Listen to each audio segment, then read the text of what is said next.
The Ravens could be getting their franchise QB back this week against Chicago. Lamar Jackson was limited in practice on Wednesday and Thursday, but a full participant Friday after injuring his hamstring against Kansas City on September 28th. He's officially listed as questionable. The Ravens hoping to snap a 4-game losing streak and keep their some playoff hopes alive.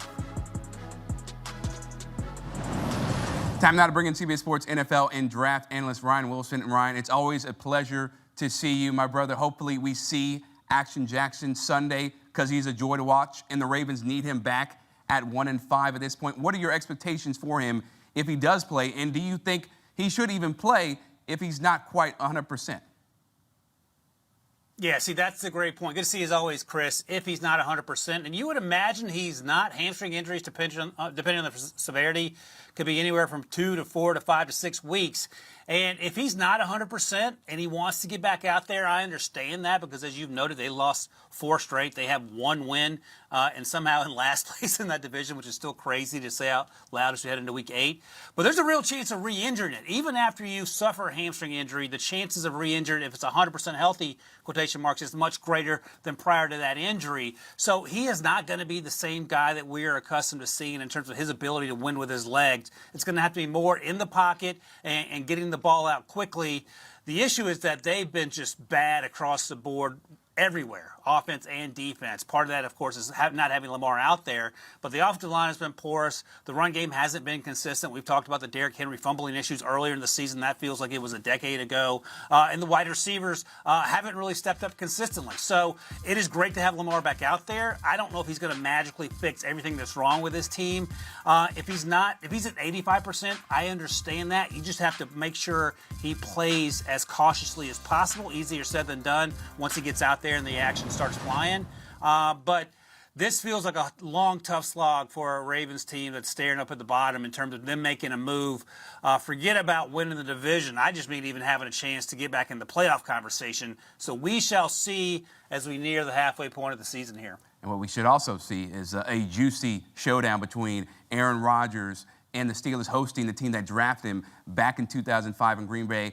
That's where he became, of course, a future first ballot Hall of Famer. But do you think Jordan Love, his successor, and Green Bay can steal the spotlight against your Steelers, especially after what you saw on Thursday night when Joe Flacco, Jamar Chase, just carving up the Steelers defense left and right? Man, Mike Tomlin wasn't kidding when he said, Andrew Barry, why are you trading this guy within the division? Because 40 years old or not, Joe Flacco was dealing. Here's something that's interesting to think about, Chris. So the Steelers have had 3 coaches since 1969, Chuck Noll, Bill Cowher, and, of course, Mike Tomlin. Going back to, 92-ish, the Packers have had 3 quarterbacks, Brett Favre, Hall of Fame, Aaron Rodgers, soon to be Hall of Fame, and Jordan Love playing out of his mind.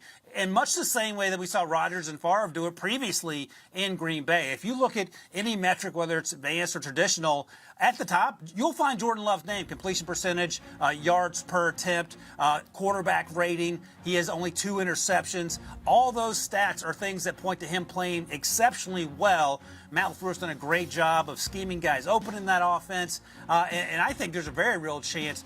Look, I'll say this. The Packers have won ugly at times this year, but nowhere near as ugly as the 5-2 Denver Broncos, for example. I feel a little bit better about the Packers in terms of the way they're winning these games. I think the Steelers are going to have some tough sledding ahead of them. The Aaron Rodgers story is a fun one. It's one thing to beat your former team when they're the Jets. It's something else to go up against a pretty high-powered Packers team. Lucas Van Ness will be out. Dontavian Wicks will be out for Green Bay, but I don't know if that's going to much matter. Something to keep an eye on that might be a little bit more interesting. If Matthew Golden, who's listed as questionable, can't go, then that sort of opens things up and maybe makes this a little more balanced of a competition here. But I think Jordan Love and the Packers are going to get the best of old Aaron Rodgers there. All right, yeah, but hopefully it'll be a duel, so it'll be great television. Now, Jets QB Tyrod Taylor, he's listed as questionable for New York's game versus the Bengals because of a knee injury. But that's not the biggest story. It's about whether he or Justin Fields will start after Aaron Glenn benched Fields at halftime in last week's game. And Glenn's been very evasive with who's going to start this week, and it escalated even further this Friday. So are you able to tell us who's going to? Can you tell? I cannot tell you that. But is it because you don't want to, or because? That's exactly it. But with Tyrod's situation questionable, doesn't that play into this potentially? That's exactly why I'm not telling you, because I don't want to.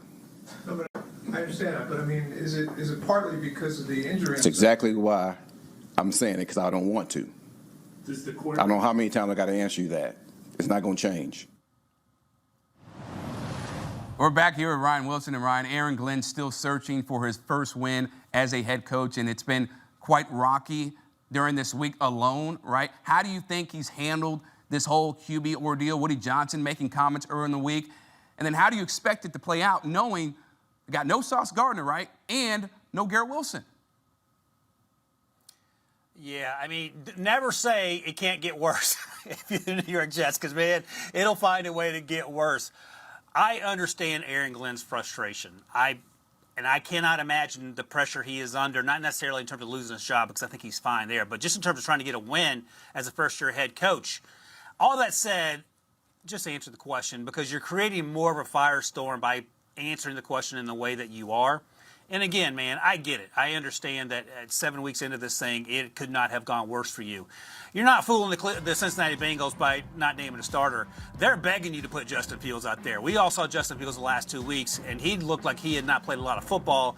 And I think it was just a matter of him being so in his own head that he couldn't get out of his own way. Tyrod Taylor is going to be the answer. He should be the starter. We shall see. It's easy to forget. For 3 seasons before Josh Allen arrived in Buffalo, Tyrod was a starter. He went 22-20. He can play and win you some football games. The other thing we've seen this year, Chris, is that when veteran quarterbacks come in, and you just mentioned my guy Joe Flacco, they typically give that team a boost. And that's exactly what the Jets need in the worst way possible. Find a way to win this game against the mighty Joe Flacco's and get out of there. But I think Aaron Glenn is not helping himself with his relationship with the media, and I understand it's contentious, and he's angry and frustrated about a lot of things. But don't worry about that stuff. Worry about your players and getting them on the field doing what they're supposed to be doing, and everything else will take care of itself. I mean, he did say, right, it was for a competitive advantage, although I don't know how much I buy that. You know, do you buy that?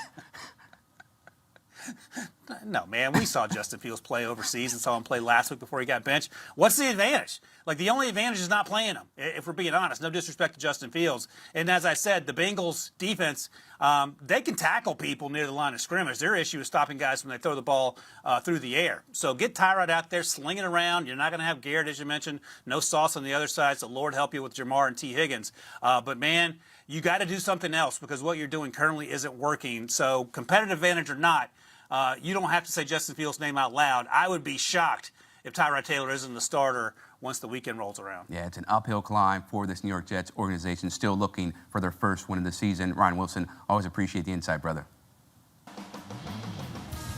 And we've got a wonderful slate of games here on CBS.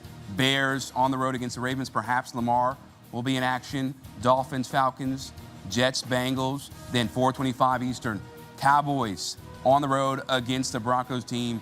Can't really figure out, right, who they are, because sometimes, you know, they play like mediocre teams, and then other times they play like world beaters, and Titans, Colts as well. 4:25 Eastern, right here on CBS and streaming on Paramount+.